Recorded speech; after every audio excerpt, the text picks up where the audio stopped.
Chapitre 5 et application du premier principe donc au gaz parfait. Et dans ce chapitre, on va voir tout ce qui concerne le gaz parfait, ses capacités calorifiques à pression constante, ses capacités calorifiques à volume constant, et quelles sont les particularités en fait du gaz parfait, parce que sachant qu'il est parfait, eh bien il a quelques astuces ou quelque chose de supplémentaire par rapport au gaz réel. Alors on va commencer donc par la première page, et donc le grand 1, l'énoncé de la première loi de Joule. D'accord ? On dit qu'un gaz suit la première loi de Joule si son énergie interne ne dépend que de la température. Donc on voit tout de suite que son énergie interne U n'est fonction que de T. Et donc par conséquent, si on fait la différentielle totale exacte, eh bien on se rend compte que d rond U sur d rond V à T constant, ça fait bien 0. Et donc, on aura du égale grand CV fois dt. Et donc ça, c'est valable seulement si un gaz suit la première loi de Joule. Dans le petit 2, juste en dessous, vous avez la détente de Joule-Gay-Lussac. C'est une expérience qui va nous permettre de prévoir ou de dire si notre gaz suit la première loi de Joule. D'accord ? Pourquoi ? Parce que la particularité de la détente de Joule-Gay-Lussac, c'est qu'elle se fait toujours à delta U égale 0, c'est-à-dire à U égale constante parce qu'il n'y a pas de travail, il n'y a pas de chaleur. Pas de travail de la force extérieure de pression parce que le compartiment B est vide. Et puis la transformation est adiabatique parce que les parois sont calorifugées. Donc la variation d'énergie interne de mon système qui correspond au gaz compris à l'état initial dans le compartiment A est égale à 0.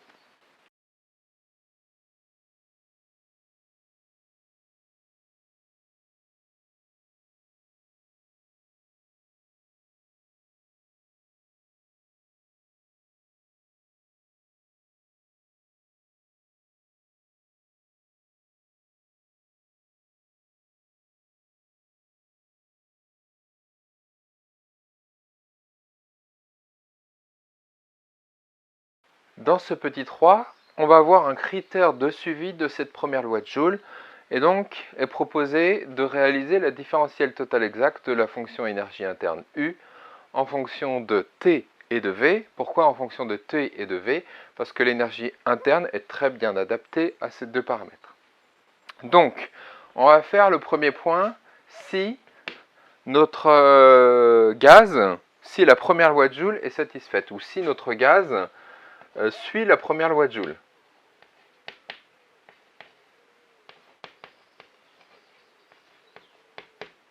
Qu'est-ce qui se passe ? Si notre gaz suit la première loi de Joule, qu'est-ce qu'on peut dire ? Eh bien, on peut dire que l'énergie interne U n'est fonction que de la température. Et donc, l'énergie interne U n'est pas fonction de V. Donc, ce morceau-là est égal à 0. Ça fait donc 0 fois dV. Tout ce morceau-là, il n'y a plus rien. Et donc, vous avez du qui est égal à, et d rond U sur d rond T, par définition, ça correspond à CV. CV fois dt. Et si on réalise l'expérience notée au petit 2, eh bien, qu'est-ce qu'on va avoir ? On sait qu'au cours de la détente de Joule-Gay-Lussac, la variation d'énergie interne du égale 0, parce que U est égal à une constante. D'accord ? Si notre gaz suit la première loi de Joule, on a ça aussi qui vaut 0. Alors, obligatoirement, au cours de la détente de Joule-Gay-Lussac, si notre gaz suit la première loi de Joule, eh bien, la variation de température dt est obligatoirement égale à 0. Donc, ça implique que dt égale 0. Conclusion, si vous mettez un gaz dans l'expérience précédente, et si sa variation d'énergie interne, sa variation de température est égale à 0, alors c'est un gaz qui suit la première loi de Joule. Ça va aller avec. De la même façon, ça correspond à ce qu'il y a à côté. Si vous avez la température T qui est égale à une constante lors de l'expérience précédente, qu'est-ce qu'on va avoir ? Vous savez que du, de toute façon, ça vaut 0, ça c'est sûr. Vous avez ici grand CV fois dt, mais vous savez que T est égal à une constante. Donc dt vaut 0, plus d rond U sur d rond V à T constant dV. C'est pas dV qui est égal à 0, parce que le volume a doublé. Vous êtes passé du compartiment A à un compartiment à un volume A plus B. donc dV, est bien différent de 0. La seule possibilité que vous ayez, si au cours de l'expérience la température T est une constante, donc que dt égale 0, c'est que ce morceau-là soit égal à 0. Et si ce morceau-là est égal à 0, ça veut dire que U n'est pas fonction de V. Et si U n'est pas fonction de V, alors U se retrouve obligatoirement fonction que de la température T. Et donc, c'est ce qui est écrit, la petite phrase juste en dessous. Une variation de température nulle est un critère de suivi de la première loi de Joule. Petit 4, interprétation. Et donc, dans le cas général, ce qui se passe, c'est que lorsque vous avez un gaz, eh bien, il existe des forces attractives entre les particules qui vont faire que les particules vont essayer ou vont avoir tendance à essayer de se rapprocher les unes des autres. Or, lors de la détente de Joule-Gay-Lussac, ces particules elles s'éloignent. Donc si les particules s'éloignent, l'énergie potentielle intérieure augmente. Et si l'énergie potentielle intérieure augmente, sachant que U est une constante, obligatoirement l'énergie cinétique microscopique diminue. Et donc si l'énergie cinétique microscopique diminue, il y a un paramètre qui mesure cette énergie cinétique microscopique, c'est la température. Obligatoirement, la température diminue. Donc pour tous les gaz réels, en fait, la particularité, c'est que lors de cette détente, la température va chuter un petit peu. Et maintenant, on va regarder ce qui se passe pour un gaz parfait. Alors, pour un gaz parfait, la particularité, c'est que son énergie interne U, qui est égale à l'énergie cinétique microscopique plus l'énergie potentielle intérieure, mais pour un gaz parfait, ce morceau-là, eh bien, il vaut 0. Parce qu'il n'y a pas d'interaction entre les particules. Donc s'il n'y a pas d'interaction entre les particules et qu'au cours de la détente, pour un gaz parfait, l'énergie interne U est égale à une constante, obligatoirement l'énergie cinétique microscopique est égale à une constante. Et si l'énergie cinétique microscopique est égale à une constante, obligatoirement la température T est égale à une constante. D'accord? Donc, ça veut dire quoi? Ça veut dire qu'un gaz parfait suit la première loi de Joule. Parce que si la température est une constante au cours de la détente de Joule-Gay-Lussac, on l'a vu juste avant, eh bien, obligatoirement, le gaz suit la première loi de Joule. Conclusion, les gaz réels ne suivent pas la première loi de Joule, leur température chute un petit peu. Le gaz parfait, lui, suit très bien la première loi de Joule, car sa température est égale à une constante. Enfin, car au cours de la détente, la température est une constante. Passons maintenant à la deuxième loi de Joule. Donc on va recommencer quasiment pareil que la première loi, sauf que cette fois-ci, on va s'intéresser à l'enthalpie H. On lit l'énoncé. Dans cet énoncé, on dit qu'un gaz suit la deuxième loi de Joule si son enthalpie H ne dépend que de la température. Conclusion, H n'est fonction que de T, si le gaz suit la deuxième loi de Joule. Or, la fonction H, a priori, ce qui est plus adapté pour elle, c'est température-pression. Si on fait la différentielle totale exacte, on se rend compte que la d rond H sur d rond P obligatoirement est égale à 0 si le gaz suit la deuxième loi de Joule, et donc dH égale Cp dt. Dans le petit 2, maintenant, c'est l'expérience qui va nous permettre de savoir si le gaz suit la deuxième loi de Joule. Il s'agit de la descente de Joule-Thomson. Je vous laisse regarder la vidéo correspondante, et puis on revient tout de suite.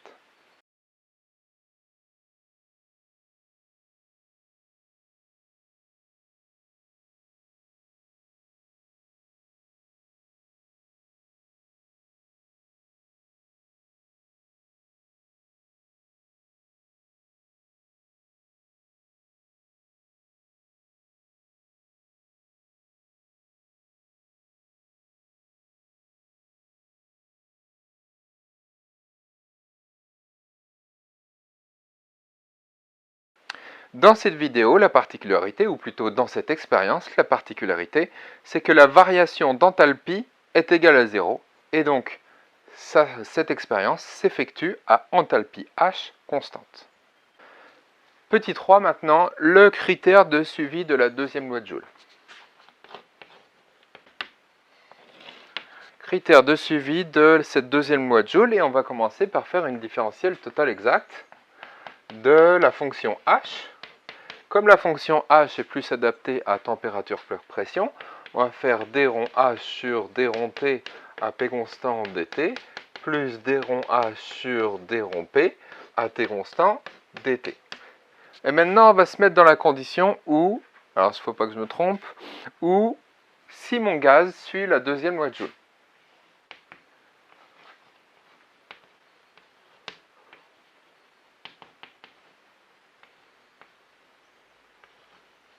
Qu'est-ce qui va se passer si mon gaz suit la deuxième loi de Joule au cours de cette expérience? De toute façon, au cours de l'expérience, il y a un truc qui est sûr, ça vaut 0. Pas de variation d'enthalpie. Si le gaz suit la deuxième loi de Joule, on sait que H n'est fonction que de la température. Ça vaut pas 0. Et ici, ce morceau-là, obligatoirement, il est égal à 0 parce que mon gaz suit la deuxième loi de Joule. Là, c'est dP. Je me suis trompé. Voilà. Conclusion, fois dP, on va mettre comme ça. Ici, et là, ici, on va mettre fois dt. Si mon gaz suit la deuxième loi de Joule, sachant qu'ici, il y a un 0, sachant qu'ici, c'est 0 fois dP, obligatoirement, ça implique que dt égale 0. Donc, si mon gaz suit la deuxième loi de Joule, obligatoirement, il n'y a pas de variation de température. dt égale 0. Maintenant, on va le faire à l'envers. Imaginons que lors de cette expérience, que la température T reste égale à une constante entre la partie A et la partie B. Qu'est-ce qui va se passer? On a toujours dH qui sera égal à 0. Ça, c'est normal, c'est l'expérience qui le dit. Vous avez Cp, ici, fois dt, mais maintenant, le dt qui est ici, il vaut 0, parce que la température est une constante, plus d rond h sur d rond p à t constant fois dp.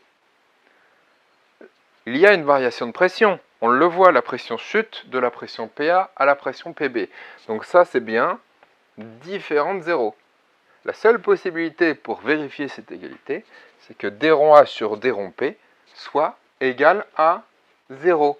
Et si d rond h sur d rond p est égal à 0, donc h n'est pas fonction de p, et h est donc fonction que de la température T, et donc il suit la deuxième loi. Ça veut dire quoi? Ça veut dire que cette expérience qu'on vient de faire, la détente de Joule-Thomson, est un critère de suivi de la deuxième loi. Si votre gaz reste à température constante, il suit la deuxième loi de Joule. Si votre gaz a une température qui chute au cours de cette expérience, eh bien, il ne suit pas la deuxième loi de Joule. Alors, on va regarder tout de suite. J'imagine, en tournant la page, grand 3. Est-ce que le gaz parfait, est-ce qu'il suit cette détente, cette deuxième expérience? Donc le grand 3, c'est le gaz parfait est-il un gaz de Joule?